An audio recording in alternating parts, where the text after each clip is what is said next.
뉴욕 총영사관은 28일부터 한국 입국 시 자가격리 면제서 발급을 접수한다며 세부 지침을 발표했습니다.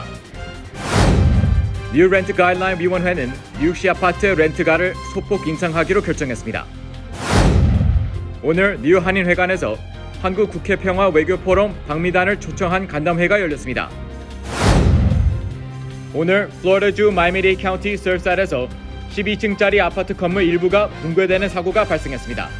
현재 99명이 실종 상태, 3명이 사망한 것으로 알려졌습니다.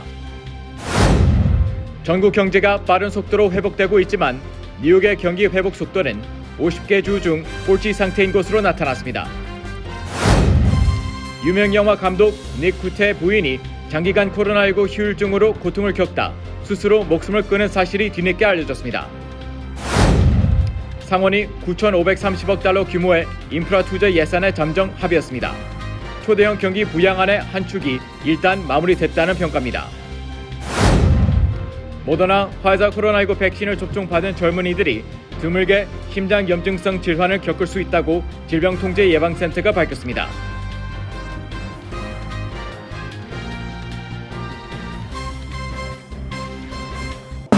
노아은행 맨해튼 지점이 한인타운 중심부인 31가와 32가 사이 피프스 아비뉴 1층으로 확장 이전했습니다. 동포사회에 꼭 맞는 다양한 상품과 고객 만족 서비스로 여러분께 다가가겠습니다. 한인 비즈니스의 내일을 생각하는 은행 노아은행, 멤버 FDIC and Equal Housing Lender.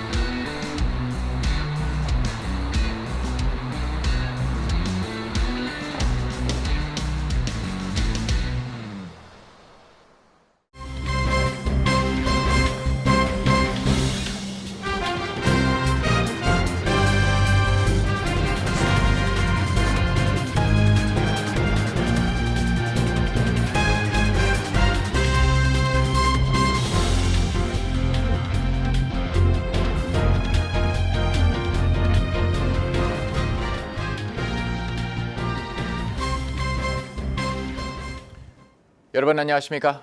KBTV 뉴스 9 이창원입니다. 뉴욕 총영사관은 28일부터 한국 입국 시 자가격리 면제서 발급을 접수한다며 세부 지침을 발표했습니다.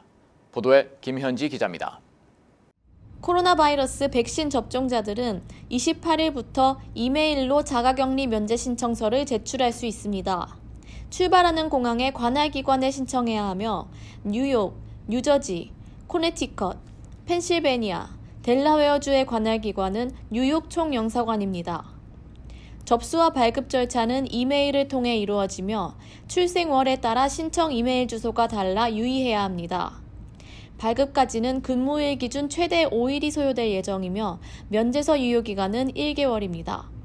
인정되는 백신은 미국 내 승인을 받은 화이자, 모더나, 얀센 백신이 모두 인정되며 접종 15일 후부터 신청이 가능합니다. 발급 대상은 배우자 또는 직계 존비속 방문자이며 형제 자매 방문은 해당되지 않습니다. 단 장례식 참석 등의 긴급한 인도적 사유 또는 사업이나 공익 목적의 신청은 별도의 이메일 주소로 해야 합니다. 또한 신청자들은 출국 시 면제서와 별도로 72시간 이내에 발급된 PCR 음성 확인서를 지참해야 합니다. PCR 음성 확인서가 없을 경우 내국인은 시설 격리, 외국인은 입국 거부의 조치를 받게 됩니다. 자세한 사항은 뉴욕 총영사관 홈페이지에서 확인할 수 있습니다. KBTV 뉴스 김현지입니다. 뉴욕 렌트 가이드라인 위원회는 뉴욕시 아파트의 렌트가를 소폭 인상하기로 결정했습니다. 뉴욕타임스에 따르면 23일 뉴욕 렌트 가이드라인 위원회에서는 뉴욕시 렌트 안정법의 보호를 받는 120만 아파트의 렌트가를 소폭 인상하기로 했습니다. 5대4의 투표 결과로 통과된 이번 인상안은 올해 10월 1일부터 내년 9월 30일까지 적용됩니다. 집주인은 1년 계약 시 첫 6개월 동안 기존의 렌트 가격을 유지해야 하지만 그 다음 6개월 동안에는 렌트가를 1.5%까지 인상할 수 있습니다. 또한 2년 계약 시에는 2.5%까지 렌트 가격을 올릴 수 있습니다. 팬데믹이 창궐한 작년에는 렌트카를 1년 계약 시 동결, 2년 계약 시 1%를 인상했습니다. 이번 결정에 세입자와 임대주 양쪽에서 반발이 일고 있습니다. 임대주 단체 위원 로버트 에리크는 최근 대폭 상승한 건물 관리비와 부동산세를 들며 렌트비 인상률을 높여야 한다고 주장했습니다. 세입자들은 이미 많은 지원금과 퇴거유예 조치 등의 혜택을 받고 있는 반면 임대주들은 팬데믹 이전부터 시행된 빌드블라지오 시장의 렌트 안정법으로 인해 늘어난 건물 유지 비용을 감당하기 어렵다고 주장했습니다. 반면 세입자 측에서는 팬데믹으로부터의 경제적 타격에서 가까스로 회복 중인 뉴욕 시민들에게 렌트비를 인상하는 것은 시기상조라고 주장했습니다.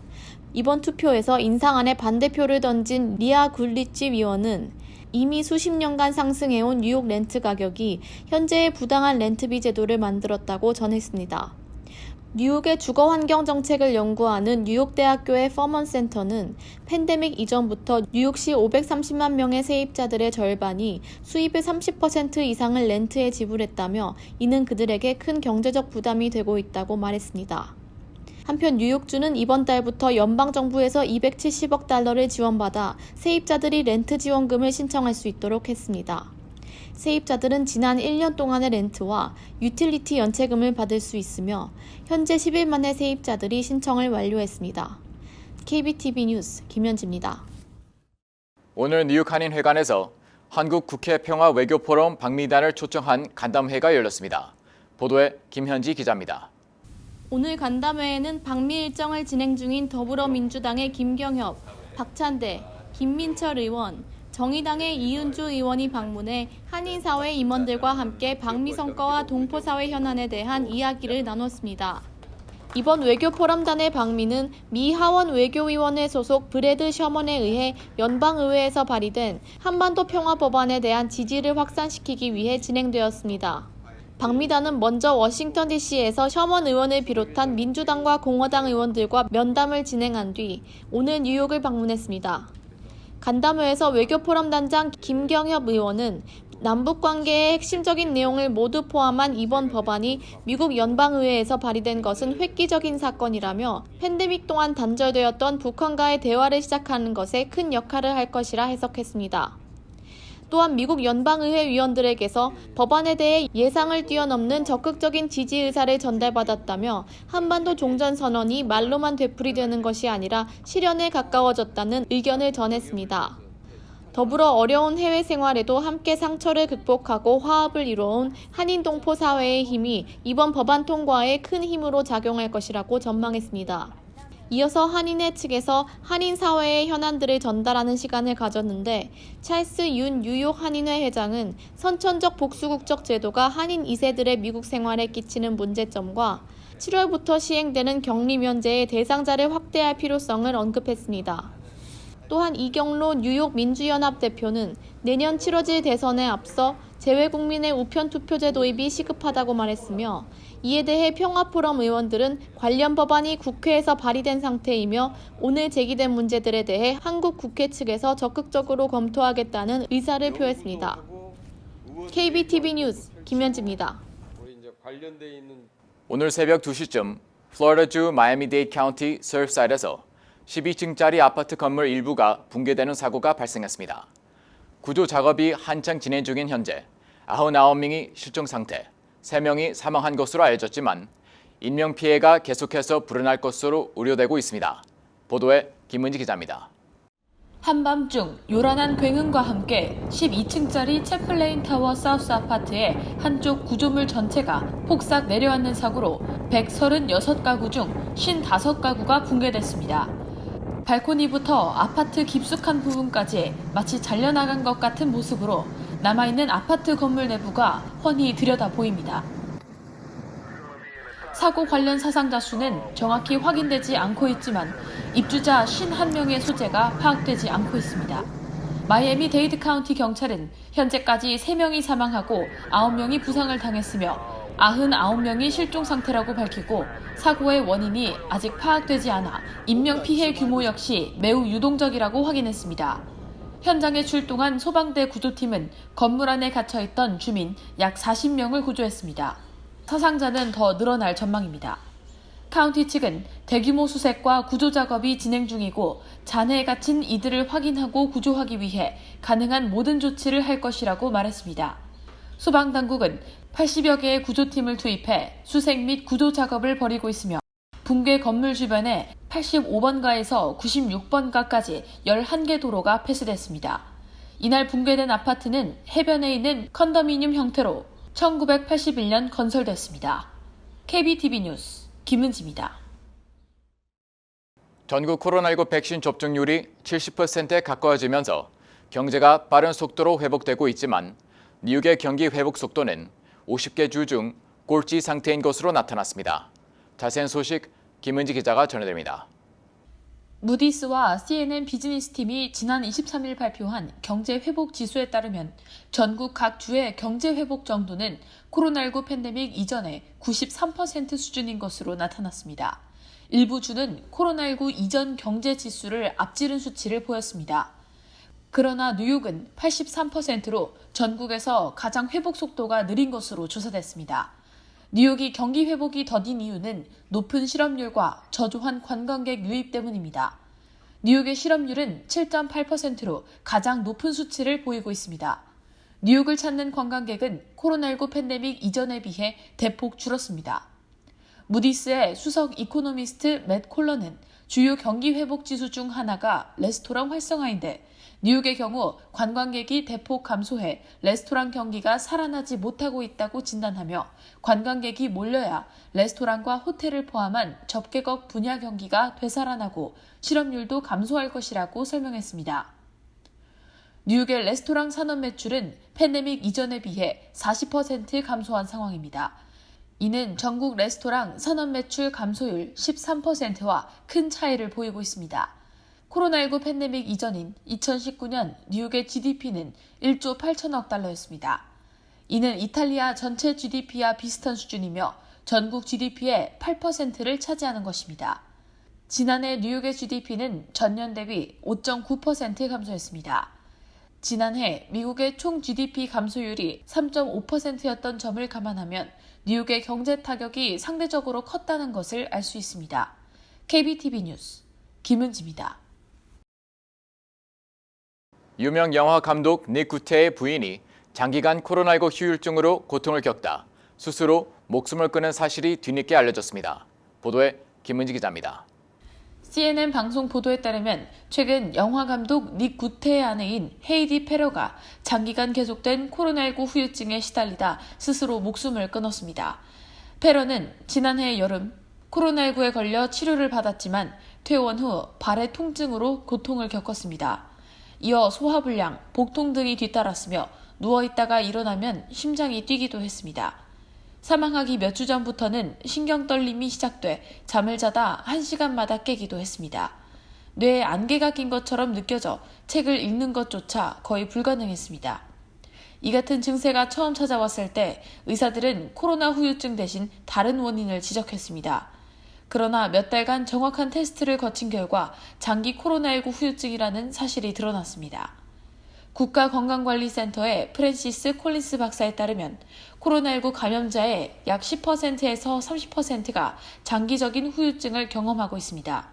증상은 피로, 숨가쁨, 수면장애, 불안, 발열, 위장장애 등 수백여 종류가 있으며 이 모든 증상은 수개월 동안 지속될 수 있습니다. 현재로서는 이 같은 증상이 생기는 정확한 원인을 밝혀내지 못하고 있으며 특정 치료법도 없습니다. 남편 구테는 아내는 지난 3월 코로나19 백신을 접종했다면서 그러나 백신은 후유증 치료에 아무런 도움을 주지 못했다고 밝혔습니다. 올해 50세의 페러는 극작가로 활동했으며 히트작인 WB 시리즈 도슨 크릭과 ABC의 웨이스트랜드로 유명해졌습니다. KBTV 뉴스 김은지입니다. 상원이 9,530억 달러 규모의 인프라 투자 예산에 잠정 합의했습니다. 당초 조 바이든 행정부가 내놓았던 2조 2,500억 달러의 절반에도 못 미치는 규모이지만 초대형 경기 부양안의 한 축이 일단 마무리됐다는 평가입니다. AP통신은 양당이 도로 등 전통적 기반시설 조성을 위해 약 1조 달러 규모의 예산을 편성하기로 가닥을 잡았다며 광대역 인터넷 설비 등 일부 항목만 남겨놓은 상황이라고 보도했습니다. 공화당 소속 수전 콜린스 상원 의원은 협상 직후 기자들과 만나 양당이 인프라 예산 패키지에 합의했다며 아직 세부 사항에 대한 논의는 남아있다고 말했습니다. 앞서 민주당과 공화당 상원은 9,740억 달러의 인프라 예산을 편성하고 이 중 5,790만 달러를 신규 사업에 해당하는 방안에 합의했지만 백악관의 동의는 받지 못했습니다. 낸시 펠로시 하원 의장과 척 슈머 상원 원내대표 등 민주당 지도부는 이미 백악관 핵심 관계자와의 별도 회동에서 합의 내용을 추인하고 앞으로 예산 전략을 논의한 것으로 전해졌습니다.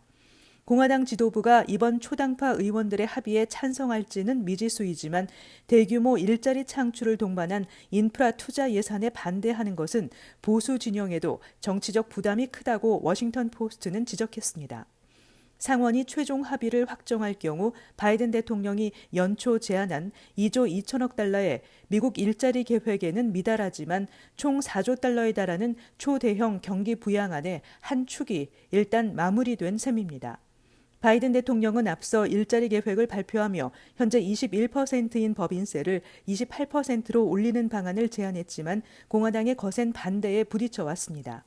한편 공화당이 인플레이션 우려를 강하게 제기하는 상황에서 인프라 투자 규모를 줄이는 대신 신속한 자금 투입에 의견을 모은 게 아니냐는 관측이 나오고 있습니다. 메신저 리보 핵산 방식으로 제조된 모더나 화이자 코로나19 백신을 접종받은 젊은이들이 드물게 심장염증성 질환을 겪을 수 있다고 질병통제예방센터가 밝혔습니다. CDC에 따르면 모더나 혹은 파이저 접종자 사이에서 심근염과 심낭염 사례가 1,200건 이상 발생한 것으로 나타났습니다. 심근염은 심장 근육의 염증이며 심낭염은 심장을 둘러싼 막에서 일어난 염증입니다. 예방접종자문위원회 그레이스 리 박사는 심근염은 2차 접종 일주일 이내에 발생하는 경우가 가장 흔하며 가장 흔한 증세는 가슴 통증이라고 밝혔습니다. 식품의약국 FDA는 이들 백신을 맞은 뒤 젊은 층 일부에서 발생하는 심근염 사례에 대한 경고 문구를 추가하겠다는 계획을 발표했습니다. 도런 핑크 FDA 백신 공급 담당 부국장은 확보한 자료를 기반으로 의료진, 간병인, 백신 접종자에게 경고사항을 공지할 것이라고 설명했습니다. 지난주 기준 모더나와 파이저 백신 1차 접종 후 발생한 심근염, 심낭염 사례는 267건이며 2차 접종 후 발병 사례는 827건이 보고됐습니다. 이외 몇 차 접종인지 알 수 없는 추가 사례가 132건이었습니다. 접종 100만 건당 13건꼴로 심장염증 질환이 발생했다고 볼 수 있는 것입니다. 백신 종류별로 보면 모더나는 100만 건당 20건, 파이저는 100만 건당 8건으로 모더나 사례가 더 빈번했습니다.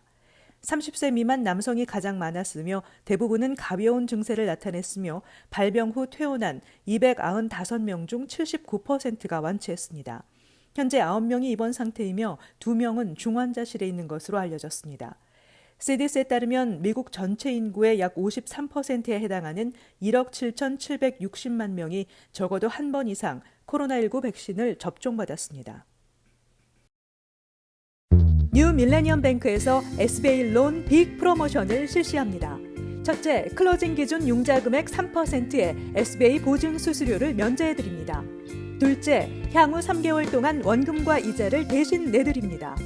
셋째, 최소 10% 다운으로 건물 구입과 융자 신청이 가능합니다.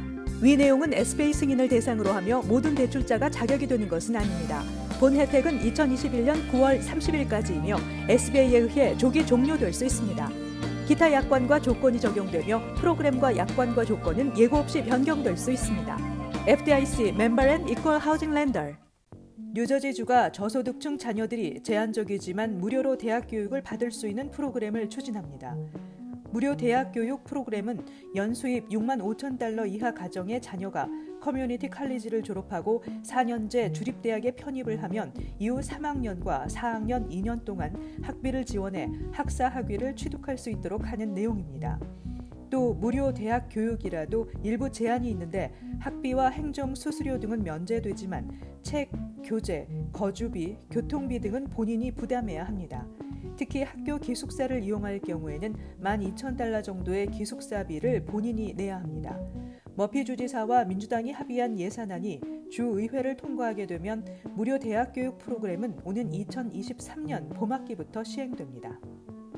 오는 7월 1일부터 커네티컷주에서 기호용 마리화나가 합법화됩니다. 네드 라몬트 주지사 서명에 따라 법안은 다음 달 1일부터 발효돼 21세 이상 성인은 최대 1.5온스의 마리화나를 소지하는 것이 허용됩니다. 마리화나 재배와 판매, 라이센스의 절반은 저소득 커뮤니티에 할당되며 소비자 판매는 오는 2022년부터 시작될 예정입니다. 또한 2년 뒤인 2023년 7월부터는 개인 용도에 한해 성장한 마리화나 최대 3그루, 어린 마리화나 최대 3그루 등 총 6그루까지 집에서 키울 수 있게 됩니다. 커네티컷 대학의 연구에 따르면 기호용 마리화나 합법화를 통해 커네티컷주는 앞으로 5년 동안 최대 9억 2,200만 달러의 수익을 창출할 것으로 보입니다. 이로써 커네티컷은 전국에서 기호용 마리화나를 허용하는 19번째 주가 됐으며 뉴멕시코, 뉴욕, 버지니아, 뉴저지에 이어 올해 5번째 주가 됐습니다. 맨하탄의 국립자연사박물관 앞에 설치된 시어도어 루즈벨트 전 대통령의 대형 동상이 철거됩니다. 철거된 동상은 앞으로 박물관 등에 장기 대여한다는 방침이지만 어떤 기관에 대여할지에 대해서는 결정이 이루어지지 않았습니다. 뉴욕 한복판에 위치한 루즈벨트 전 대통령 동상은 지난해 흑인 조지 플로이드 사망 사건 이후로 인종차별 반대 시위가 확산한 이후 여론의 집중포화를 맞았습니다. 말을 타고 있는 루즈벨트 전 대통령의 양쪽 밑으로 흑인과 원주민 남성이 보좌하는 듯한 모습이 묘사됐기 때문에 제국주의를 미화한다는 공격을 받았습니다. 1901년 취임한 루즈벨트 전 대통령은 유럽의 기존 제국주의 세력에 맞서 미국을 팽창시킨 정치인으로 꼽히고 있습니다. 상무부는 1분기 국내 총생산 증가율이 연율 6.4%로 최종 집계됐다고 오늘 밝혔습니다. 코로나19 사태로 지난해 1, 2분기 연속 마이너스 성장에 그친 미국 경제는 이후 3개 분기 연속 플러스 성장세를 이어가고 있습니다. 특히 올해 1분기에는 조 바이든 행정부가 1조 9천억 달러 규모의 추가 부양 패키지를 집행하고 코로나19 백신 접종이 본격화하면서 경제 정상화에 가속도를 붙였습니다. 2분기에는 더욱 성장 곡선이 가파라질 것으로 예상되고 있습니다. 경제 전문가들은 2분기 성장률이 10% 이상일 것으로 전망한다고 AP통신이 전했습니다. 연방준비제도가 예상한 올해 연간 성장률 전망치는 1984년 이후 최대폭인 7%입니다. 잠시 후 커뮤니티 브리핑을 전해드립니다. 노아은행 맨해튼 지점이 한인타운 중심부인 31가와 32가 사이 피프스아비뉴 1층으로 확장 이전했습니다. 동포 사회에 꼭 맞는 다양한 상품과 고객 만족 서비스로 여러분께 다가가겠습니다. 한인 비즈니스의 내일을 생각하는 은행 노아은행, 멤버 FDIC and Equal Housing Lender.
이어서 환율과 증시 전해드립니다.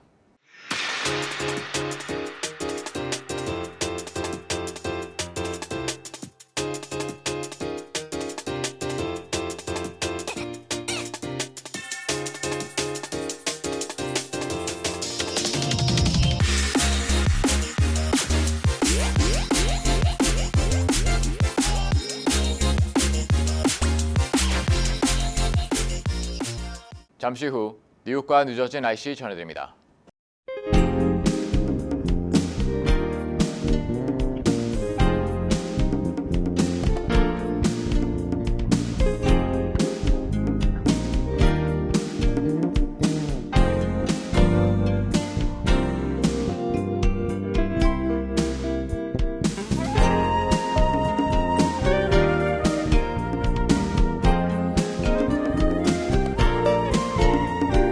KBTV 뉴스 9 마칩니다. 오늘도 시청해 주셔서 감사합니다.